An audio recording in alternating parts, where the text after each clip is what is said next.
For more than 2 decades, one man sat in the center of Hollywood and quietly watched everything. His name was Merv Griffin, and from 1962 to 1986, he hosted one of the most influential talk shows in American television history. Night after night, the biggest names in film, music, and television sat across from him, laughing, joking, and sharing stories with millions of viewers at home. To the audience, he was just a charming and friendly host. But inside the entertainment industry, he was far more than that. Merv Griffin was not only a television personality, he was a creator, a producer, and a powerful businessman. He built legendary game shows like Jeopardy and Wheel of Fortune, programs that became part of everyday American life. That success gave him access to the highest levels of Hollywood. Stars trusted him, executives respected him, and doors that were closed to others were always open for him. Over 24 years, Griffin interviewed thousands of celebrities. Movie icons, television legends, famous singers, and comedy superstars all appeared on his show. But what made Griffin different from other hosts was how deeply he was connected behind the scenes.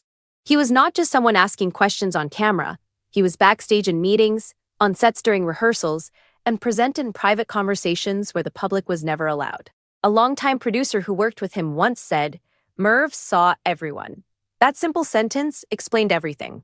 While viewers only saw 5 or 10 minutes of polite conversation on television, Griffin saw how these stars behaved when the cameras were off. He watched how they treated assistants, how they spoke to crew members, and how they acted when they thought no one important was paying attention. That gave him a unique and sometimes uncomfortable view of the real Hollywood. On television, celebrities appeared glamorous, kind, and charming. They smiled, told funny stories, and presented themselves as people America could admire. But behind the curtain, Griffin slowly began to notice another side, a side that was not glamorous at all. He saw arrogance, cruelty, and attitudes that never reached the screen. He saw powerful stars using their fame to control situations, to demand special treatment, and to push their personal beliefs onto everyone around them. And over time, one disturbing pattern kept appearing again and again: racism. While America was changing through the civil rights movement, while audiences were slowly becoming more diverse, parts of Hollywood were fighting to stay exactly the same. Griffin, because of his position, became an eyewitness to all of it. The man who looked like a simple talk show host was actually keeping mental notes about the true character of the people he interviewed. And as the years passed, those notes began to paint a very troubling picture. This is where the story really begins. To the millions of people watching at home, Hollywood always looked like a perfect world. Stars appeared on television, smiling, laughing, and telling charming stories. They looked confident, kind, and full of grace. But what the audience saw on the Merv Griffin show was only a small piece of the real picture. Behind the bright studio lights, there was another Hollywood, a version that almost never reached the public. And Merv Griffin was one of the few people who got to see it clearly. Because Griffin was more than just a talk show host, he spent time in places most interviewers never entered. He attended private meetings, visited movie sets, and interacted with agents, producers, and crew members. He saw how stars behaved before they walked on stage and how they acted after the applause stopped. That access gave him a raw, unfiltered view of celebrity life. Over the years, staff members who worked on his show began to notice something unusual. Griffin paid very close attention to how guests treated the people around them. He watched whether they were polite to makeup artists, respectful to assistants, or rude to production workers. These small moments told him more about a person than any interview answer ever could. A former crew member later explained that Griffin judged people by how they behaved when they thought no one important was watching. And what he saw was not always pleasant. Some of the most beloved stars on television turned out to be completely different behind the scenes. People who looked warm and friendly on camera could be cold, demanding, and disrespectful in private. Others carried attitudes and beliefs that shocked the production team. Griffin began to realize that fame often protected bad behavior. Powerful celebrities knew that their popularity gave them control. They understood that networks and producers needed them for ratings, so they felt free to act however they wanted. Many of them expected special treatment, and they were used to getting it. But as the 1960s turned into the 1970s and then the 1980s, something darker than simple arrogance started to appear. Griffin and his staff noticed that certain stars seemed uncomfortable working with Black crew members or performers. Others made subtle but clear demands that only white staff be assigned to them. Some refused to appear on shows if the environment was too integrated. At first, these incidents seemed isolated, but as the years went by, the same names and the same behaviors kept repeating. Because Griffin hosted so many guests over such a long period of time, he had the rare ability to compare how different stars acted across decades. He could see who adapted as society changed and who stubbornly held on to old prejudices. What he witnessed slowly changed how he viewed the industry he loved. Hollywood was supposed to be the place that celebrated creativity and talent. Instead, Griffin began to understand that it was also a place where discrimination quietly survived behind closed doors. And the most disturbing part was that many of the people involved were not minor figures. They were major icons, legends that America trusted and admired. As Griffin continued his career, he started to form a private list in his mind, a list of stars whose behavior had disappointed or shocked him the most. And at the very top of that list was a woman the world considered one of the greatest actresses of all time. As the years passed and more celebrities came through the doors of his studio, Merv Griffin began to notice something that deeply troubled him. At first, the uncomfortable moments seemed small and random. A rude comment here, an odd request there, a strange tension on set. But after hosting thousands of interviews, those moments started forming a clear and disturbing pattern. It became obvious to Griffin and his longtime staff that some stars were not just difficult or demanding. They were intentionally using their power to keep Hollywood divided. These were not simple misunderstandings or accidental slip-ups. This was sustained behavior that repeated itself again and again. Certain performers consistently demanded all-white crews. Others quietly refused to work with black makeup artists, stylists, or production assistants. Some even tried to block black performers from appearing on the same episodes as them. What shocked Griffin the most was how normal this behavior seemed to many people in the industry. Production teams often treated these requests as just another part of doing business. If a famous actor wanted only white staff around them, networks quietly made it happen. If a major singer felt uncomfortable sharing a stage with black artists, accommodations were arranged behind the scenes. No one wanted to upset the stars. Griffin realized that discrimination in Hollywood was not always loud or obvious. Often it was hidden behind polite language and professional excuses. Instead of openly saying they did not want to work with black people, celebrities used coded phrases like experienced crews only or traditional casting. But everyone who worked in the industry knew exactly what those words really meant. Over time, this kind of behavior shaped the entire system. Young black performers struggled to get opportunities because powerful stars blocked their path. Talented black crew members were passed over for jobs because a celebrity did not feel comfortable with them. Entire productions were designed to stay segregated simply to keep certain famous people happy. Griffin saw how these choices affected real lives. He watched gifted artists lose chances they deserved. He saw hardworking professionals treated like they did not belong. And he understood that this was not just about personal prejudice. It was about how discrimination was being built directly into the structure of the entertainment business. What made it even worse was that many of the guilty stars were people the public adored. These were not villains in the eyes of America. They were beloved actors, singers, and comedians who smiled on television and talked about kindness and unity. But behind the curtain, they were helping to keep old racist traditions alive. Griffin slowly began to feel conflicted about his role in all of it. As a host, he had given these people a platform. He had helped present them as charming and respectable figures.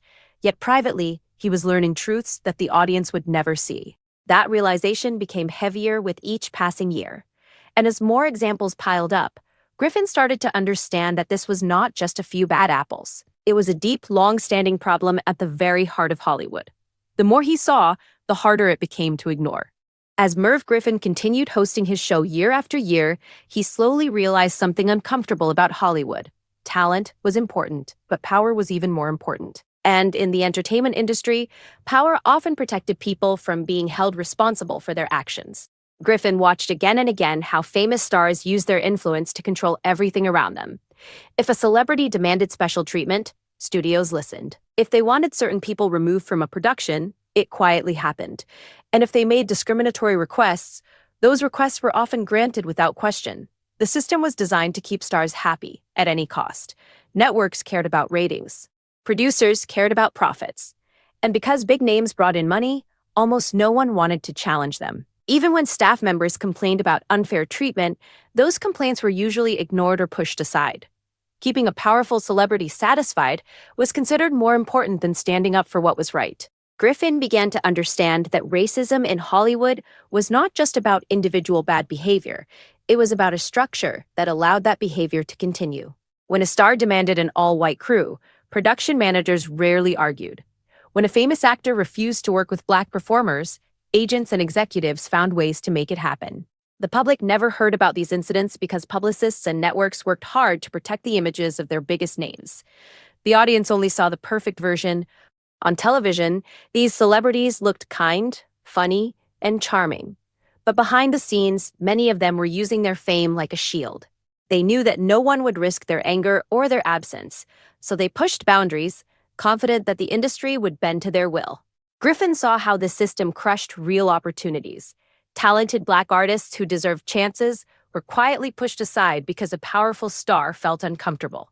Skilled black crew members were kept away from certain productions simply to avoid upsetting a famous guest. Careers were shaped not by ability, but by the prejudices of a few influential people. And almost no one spoke openly about it. Everyone in the business knew what was happening, but very few were brave enough to challenge it. Complaining about a major celebrity could cost someone their job. Questioning a legend could end a career. So most people stayed silent and learned to accept the unfair rules. What frustrated Griffin the most was how easily the truth was hidden. Whenever a star behaved badly, networks described it as personality issues. When they made racist demands, it was called creative preferences. Real discrimination was wrapped up in polite language so that the public would never suspect anything. But Griffin knew better. Because he worked with these people repeatedly over decades, he could see the patterns clearly. He noticed which stars treated everyone with respect and which ones only respected people who looked like them. And the more he witnessed, the more he began to question the glamorous image of Hollywood that he himself helped present to the world. This growing awareness prepared him for some of the biggest shocks of his career. And the first major example on his private list was a woman many considered untouchable in Hollywood history. To the public, Bette Davis was one of the greatest actresses Hollywood had ever produced. Strong, confident, sharp-tongued, and fiercely talented, she had built a reputation as a woman who demanded excellence. When she appeared on The Merv Griffin Show, viewers saw a true legend, a symbol of old Hollywood power and class. But behind the camera, the story was very different. Crew members who worked with Davis during the 1960s and 1970s remembered a side of her that the audience never saw. She was not just strict or professional. She was controlling in ways that made many people uncomfortable, and much of that control seemed to be aimed specifically at keeping black staff members away from her. Whenever Davis came on set, she made very specific demands about who could work around her. She often insisted on experienced crew only. On the surface, that sounded reasonable. But insiders quickly understood what she really meant. It was a quiet way of saying she only wanted older white workers near her. Black makeup artists and hairstylists, even those with years of experience, were often rejected. Davis claimed she needed people who understood her. But those who worked behind the scenes knew that black professionals were rarely given a fair chance. This behavior was not a one-time incident. It happened again and again. Every time she appeared on a show or a production, similar requests were made. Production teams learned to adjust schedules and staff lists just to avoid conflict. Instead of challenging her, they simply gave in to her preferences. Her reputation as a Hollywood icon protected her. Many people admired Davis so much that they refused to believe anything negative about her. If someone complained about how she treated black crew members, it was usually dismissed as just part of her difficult personality. People said, "That's just Bette being Bette." But those who actually worked around her knew the truth. They noticed how differently she behaved depending on who was in the room. With white staff, she could be tough but respectful. With black staff, she was often cold, dismissive, and impatient. Small comments she made about Hollywood becoming too modern were understood as coded criticism of integrated workplaces. By the 1970s, Davis had become almost untouchable. Studios wanted her name, and networks wanted her presence. No one was willing to risk losing a star of her level over complaints from crew members. So her behavior continued without consequences. For Merv Griffin, this was one of the first truly painful realizations. He had grown up admiring Bette Davis as an artist. Seeing the way she treated people behind the scenes forced him to rethink that admiration. It became clear to him that talent and character were not always the same thing, and Davis was only the beginning. Another Hollywood queen, just as famous and glamorous, would soon show Griffin that prejudice could become even worse with time. When Joan Crawford walked onto the Merv Griffin Show stage, she looked like pure Hollywood elegance. Perfect posture, flawless makeup, and a glamorous smile that reminded people of the golden age of movies. To viewers, she was still a shining star. a woman who had defined beauty and sophistication for decades. But behind that polished image, something darker was happening. By the late 1960s and early 1970s, Crawford was no longer the powerful young actress she once had been. Hollywood was changing, and she was slowly losing her place in it. And as the industry became more diverse and modern, Crawford's attitude grew more bitter and uncomfortable. Staff members who worked with her noticed a clear pattern. She did not like integrated crews. Whenever she appeared on a show or a set, she made repeated requests to work only with familiar people.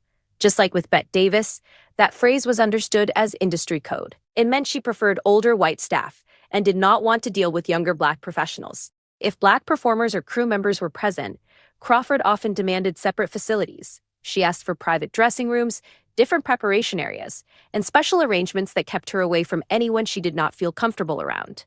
Publicly, she claimed it was all about privacy and professionalism. But everyone behind the scenes knew the real reason. As the years went on, her frustration became more obvious. Crawford often complained that Hollywood was losing its standards. To the audience, those words sounded like harmless nostalgia.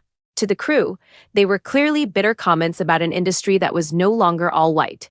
People who worked with her across multiple appearances saw how her behavior got worse over time. When she was younger and more powerful, she at least tried to hide her prejudices. But as she aged and her fame began to fade, she stopped pretending. Young Black staff members were treated with open irritation. She questioned why they were even allowed on set. One production assistant later said that Crawford looked at integrated workplaces as proof that Hollywood had gone downhill. Griffin and his team were often forced to adjust their schedules and staffing just to avoid conflicts with her. No one wanted to confront a legend, so they quietly worked around her demands instead. Once again, power protected bad behavior. Networks did not want scandals involving a star as famous as Joan Crawford. Her name still attracted viewers, and that mattered more than how she treated people. So her reputation as a glamorous icon remained untouched, while the real story stayed hidden backstage. For Merv Griffin, Crawford became another painful example of how some of Hollywood's most admired figures were unable or unwilling to change with the times. And just when he thought he had seen the worst, another name on his list proved that prejudice in Hollywood could sometimes be even more open and unapologetic. Some stars hid their prejudice behind polite words and quiet demands. Others disguised it as tradition or personal preference. But John Wayne was different. He did not hide anything at all. When John Wayne appeared on The Merv Griffin Show, audiences saw the ultimate American hero, the tough cowboy, the brave soldier, the symbol of old-fashioned strength and patriotism. For decades, he had been one of the most respected and powerful men in Hollywood. But behind that heroic image was a man who openly defended racist beliefs. In 1971, Wayne gave an interview to Playboy magazine that shocked many people, though it did not surprise those who knew him personally. In that interview, he clearly stated that he believed in white superiority. He argued that white Americans had the right to control the country and even defended the way Native Americans had been treated in history. These were not rumors or misunderstandings. They were his own words, printed for the entire world to read. What made it even worse was that he never apologized. When critics attacked him, Wayne refused to back down. He treated his views as simple common sense and acted as if anyone who disagreed was being unreasonable. People who worked in television during that time said Wayne repeated the same attitudes in private conversations. He believed that his opinions were just another form of patriotism. On sets and talk shows, his preferences were just as clear. Crew members remembered that he strongly preferred to work with mostly white teams. If Black staff members were assigned to him, he often acted distant or uncomfortable. But because he was John Wayne, no one dared to challenge him. His power was enormous. Even after his openly racist statements became public, Hollywood continued to celebrate him. He kept getting major film roles, he kept appearing on television. Networks treated him like an untouchable legend, instead of holding him accountable. For Merv Griffin, this was one of the most disturbing examples of how the industry worked. Here was a man who proudly expressed white supremacist ideas, yet he was still treated like the face of American values. Studios cared more about his box office success than about the harm his words caused. When Wayne died in 1979, the media praised him as a national hero. Obituaries focused on his film career and his tough guy image. His racist beliefs were barely mentioned. It was proof, once again, that fame could protect almost anything. Griffin realized that in Hollywood, prejudice was not always subtle. Sometimes it was loud, confident, and completely unashamed. And yet the system still allowed it to continue.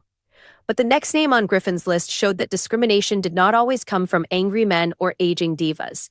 Sometimes it hid behind the sweetest image imaginable.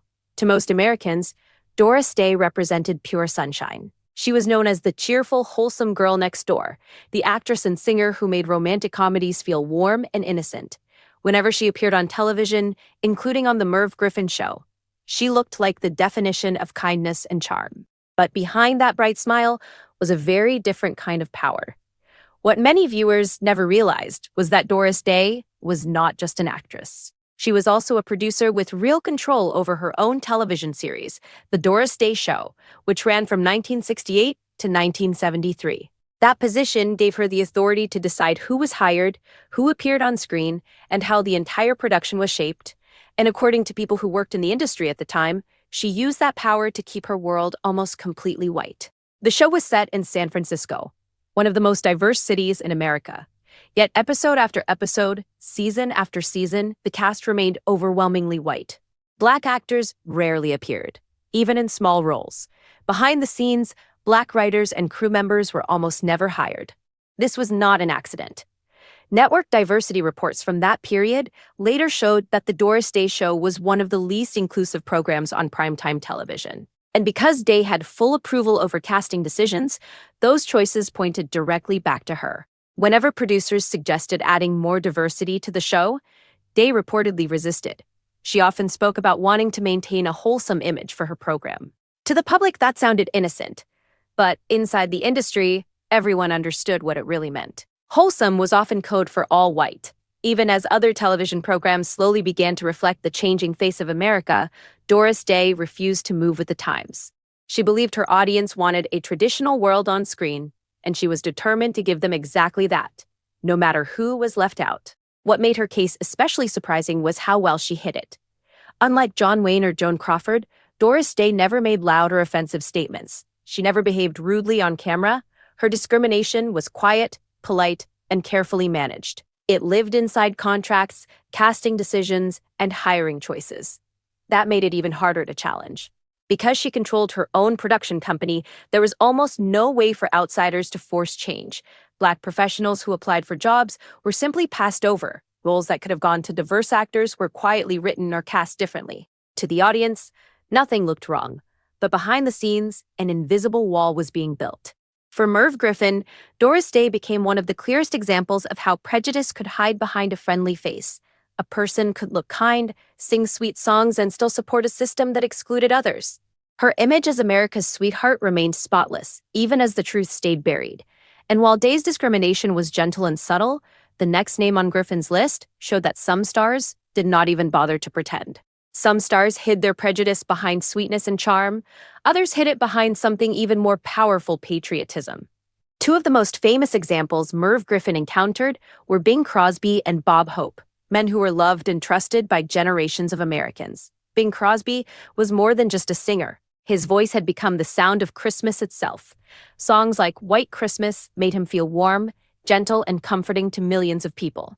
Whenever he appeared on television, he carried an image of kindness and tradition. But behind that warm image was a man who quietly resisted the changes happening in America.